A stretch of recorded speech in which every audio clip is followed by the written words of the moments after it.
अस्सलाम वालेकुम student, doctor Tamina नज़ीर है। आज हम फिजियोलॉजी का नेक्स्ट लेक्चर स्टार्ट करते हैं, जिसमें हम देखेंगे न्यूरोट्रांसमीटर क्या है, उसका क्या फंक्शन है। अपना लेक्चर स्टार्ट करते हैं। बिस्मिल्लाहिर्रहमानिर्रहीम। आज के टॉपिक का नाम है न्यूरोट्रांसमीटर। आपको इसके बारे में आइडिया तो है, ये क्या होते हैं। बेसिकली ऐसे केमिकल्स होते हैं जो कि आपकी एक मीडिएटर के तौर पे एक्ट करते हैं। जैसे एक्शन पोटेंशियल एक नर्व से आता है दूसरे नर्व की तरफ, या दूसरे जो मसल है जिसके ऊपर आपकी नर्व एंड हो रही है, उस तक पैगाम पहुंचाने के लिए वो जो इलेक्ट्रिकल सिग्नल को केमिकल के थ्रू वो मसल या सेल तक नेक्स्ट पहुंचा रहा है, वो क्या होते हैं, न्यूरोट्रांसमीटर। ये बेसिकली केमिकल्स होते हैं जो कि आपकी इम्पल्स को साइनेप्स के थ्रू, जो साइनेप्स जंक्शन की वजह से, साइनेप्स गैप की वजह से, साइनेप्टिक क्लेफ्ट की वजह से जो आपका सिग्नल रुक जाने का खतरा होता है, वहाँ ये एज ए मीडिएटर एक्ट करके आपके सिग्नल को, नर्व सिग्नल को प्रोपेगेट करता है। तो neurotransmitter is a chemical substance that act as a mediator for the transmission of nerve impulse from one neuron to another neuron through a synapse। ठीक है। अब इसका क्राइटेरिया क्या है। Nowadays many substances are categorized as a neurotransmitter। अब बहुत सी ज़्यादा categories बन चुकी हैं न्यूरोट्रांसमीटर की। To consider a substance as a neurotransmitter, it should fulfill certain criteria as given below। अब लाजमी नहीं है कि हम हर जो भी केमिकल है उसको न्यूरोट्रांसमीटर कह दें।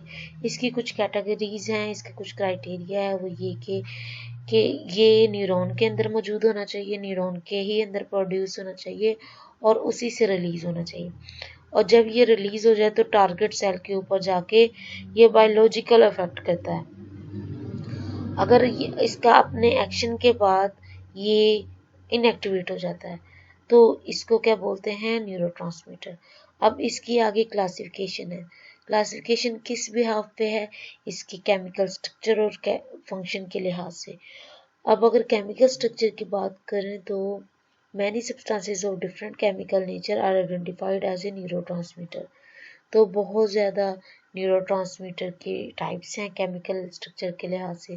तो इसको फर्दर 3 कैटेगरीज में डिवाइड किया गया है। कौन कौन सी कैटेगरीज हैं, अमाइनो एसिड न्यूरोट्रांसमीटर, अमाइंस और अदर्स। अमाइनो एसिड क्या होते हैं कि ये 2 तरह का फंक्शन परफॉर्म करते हैं। प्रोटीन के डेरिवेटिव होते हैं, प्रोटीन का जो सब यूनिट है वो अमाइनो एसिड होता है। तो इसके 2 फंक्शन है।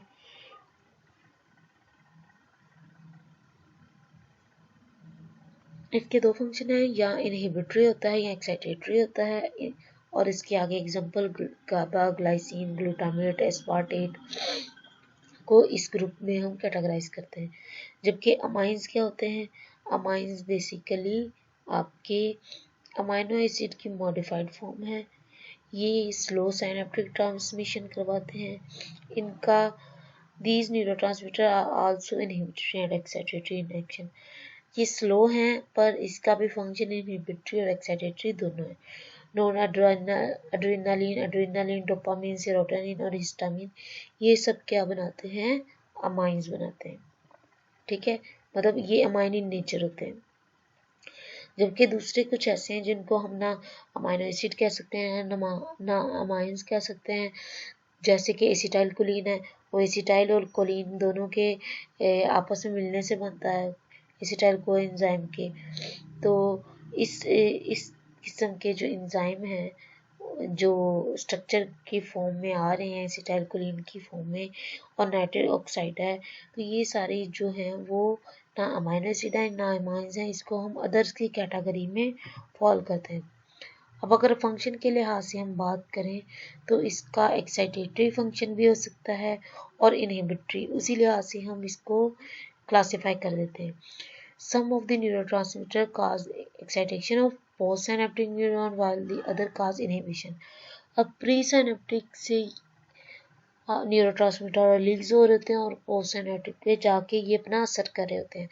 अब जो पोस्ट सिनेप्टिक न्यूरॉन है वो क्या होता है कि एक्साइटेटरी न्यूरोट्रांसमीटर के थ्रू भी वो एक्साइट हो सकता है और इनहिबिटरी न्यूरोट्रांसमीटर के थ्रू उसकी इनहिबिशन हो सकती है। अब इसके अंदर एक्साइटेटरी, इनहिबिटरी और neurotransmitter with excitatory inhibitory action others वाली कैटेगरीज के अंदर क्या होता है कि यह जिसके दोनों फंक्शन है उसके अंदर हमने यूं 3 कॉलम्स बना लिए हैं। जो एक्साइटेटरी न्यूरोट्रांसमीटर है उसके अंदर देखें acetylcholine, nitric oxide, histamine, glutamate और एस्पार्टेट हैं। इनहिबिटरी में गैबा है, ग्लाइसिन है, dopamine, serotonin.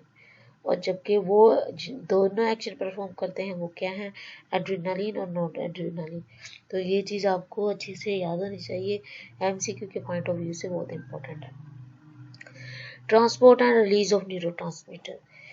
Neurotransmitter is produce in the cell body of neuron. आपको पता है न्यूरॉन का 3 स्ट्रक्चर होते हैं, सेल बॉडी, एक्सोन और डेंड्राइट। तो न्यूरोट्रांसमीटर सेल बॉडी से बनता है, में अंदर बनता है और रिलीज कहाँ से होता है, एक्सोनल टर्मिनल से, एक्सोन से। एक्सोनल टर्मिनल में ये वेजिकल की फॉर्म में मौजूद होते हैं और जैसे ही सिग्नल आता है तो ये वेजिकल सिनेप्टिक क्लेफ्ट के अंदर चले जाते हैं और वहाँ पे जाके ये रिलीज हो जाते हैं। रिलीज होने के बाद क्या करते हैं कि पोस्ट सिनेप्टिक टर्मिनल के ऊपर रिसेप्टर मौजूद होते हैं, जी प्रोटीन या ligand gated receptors, protein kinase, तो उसके साथ अटैच होकर ये क्या करते हैं, अपना एक्शन परफॉर्म करते हैं। एक्शन परफॉर्म होने के बाद इसको क्या करना है, इनएक्टिवेट हो जाना है। क्यों इनएक्टिवेट हो जाना है, ताकि अगर मसल को कॉन्ट्रैक्ट करने का सिग्नल है तो आपका मसल हर वक्त कॉन्ट्रैक्शन में ना रहे, इसलिए न्यूरोट्रांसमीटर का इनएक्टिवेट होना जरूरी है ताकि फंक्शन परफॉर्म करने के बाद वो वापस रिलैक्स कंडीशन में आ सके मसल।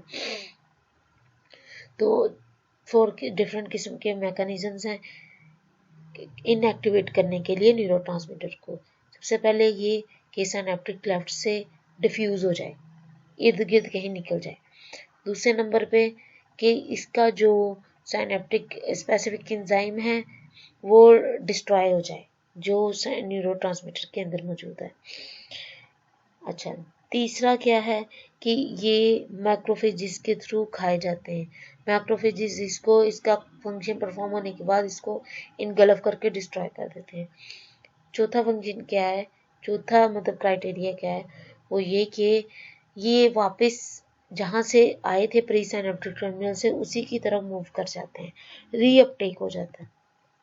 तो ये 4 कैटेगरीज हैं। यहाँ सिनेप्टिक क्लेफ्ट से निकल जाता है, डिफ्यूज हो जाता है कहीं इर्द गिर्द स्पेस में, या ये जो एंजाइम है इसको डिस्ट्रॉय हो जाता है, इसके अंदर मौजूद एंजाइम, या इसको दूसरे सेल खा जाते हैं एस्ट्रोसाइट्स हैं मैक्रोफेजिस के थ्रू, या ये वापस जहाँ से आया था उसी तरफ चला जाता है।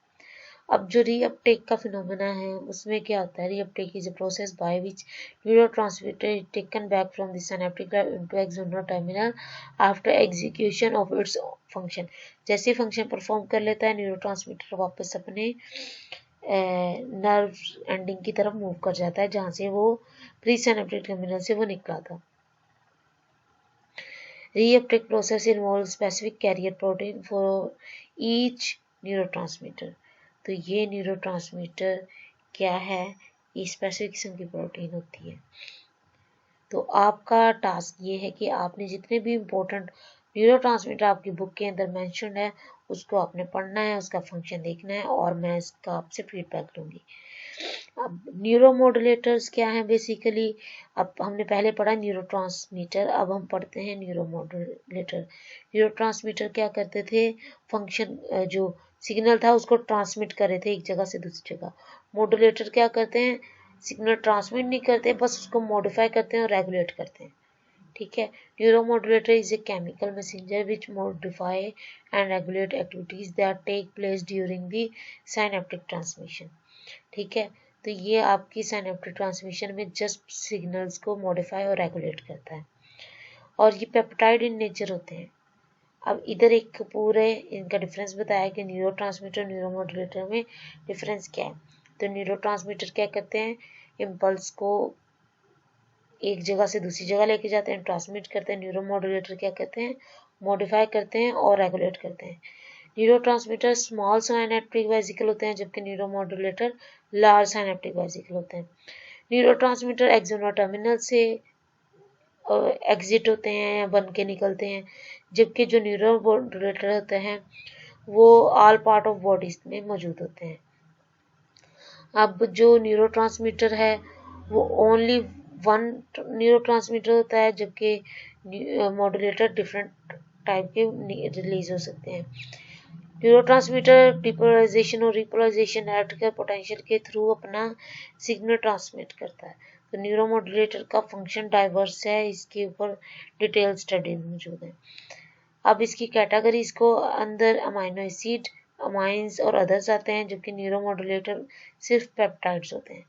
तो अभी हम इसी चैप्टर को कंटिन्यू करेंगे, फर्दर इसके बारे में कुछ टर्मिनोलॉजीज हैं वो देखेंगे। आपने कल के टास्क ये है कि आपने जो इम्पोर्टेंट न्यूरोट्रांसमीटर है उसको देख के आना है। तो कोई क्वेश्चन क्यूरी हो इस लेक्चर के रिगार्डिंग आप मुझसे पूछ सकते हैं। Thank you so much. अल्लाह हाफिज़।